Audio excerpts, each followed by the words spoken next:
See, startups have had what they call a funding winter. That for a lot of companies, they have to think twice before they actually hire somebody because everything is cost. Companies look at cost, look at profit. To take them in, to train the youth of this country, creating jobs for the youth of the country is a major importance to our nation. You can be in rural area, you can also still have company. Sir, can you please explain to us what this first timer scheme is all about? How will this impact both the employer and the employee? So the first timer scheme, the way I understand, provides a monthly. First of all, the person has to be a first time employee. So if he's a first timer, he gets a monthly stipend. If provided the company is registered to the Employee Provident Fund, he gets a monthly stipend, and the stipend, if I understand correctly, for a 2-year period, will be continued, and the person gets employed for a 2-year period.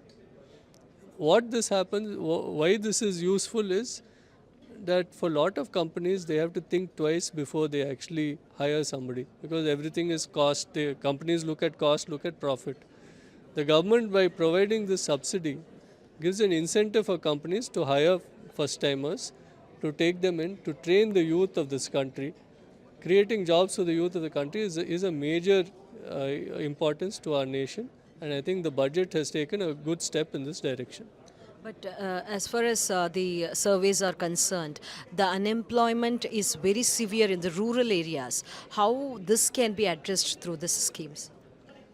Rural area, Tanya, I think, I mean, for the rural area separately, they have given various schemes. I think almost 2.64 lakh crores has been allocated for the rural sector. I think a lot of also for farmer producer units and for self-help groups, there's been funds which have been allocated specifically. But outside of that, anybody, you can be in rural area, you can also still have company. There are a lot, especially if we look at Tamil Nadu. Tamil Nadu has got almost 14, 15 towns and cities which are all across the country, all across the state. Now, in each of these places, actually, there are factories. So, what you call rural also varies. Tamil Nadu is probably the most urbanized state. So, the employment benefit will also go to those companies, provided they are registered with Provident Fund. So the finance minister has allotted close to 3.4% of the total GDP to the infrastructure. What does this infrastructure mean? What are the areas covered in this? How will this contribute for the growth factor of the country? So infrastructure, when you spend on infrastructure, please understand, you have when you think of infrastructure, you think of road building. When you have road building, you have lot of cement, steel, you see construction equipment, you see commercial vehicles. But what you don't notice, you also have a lot of employment in construction. That creates income for people. That income then goes into consumption. So it is a true multiplier. If you look at investment in anything, infrastructure is a true multiplier where you actually get the knock-off benefits in your GDP growth through growth in other areas. So this contributes for the long term. It's a long term, and it's a multiplier. It's even an immediate multiplier, leave alone long term.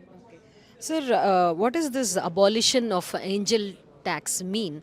How will this ease the startups? See, startups have had what they call a funding winter, wherein the amount of funds flowing into startups had dried up significantly. It has started to pick up, but definitely removing the angel tax will give an incentive to investors to put in more money.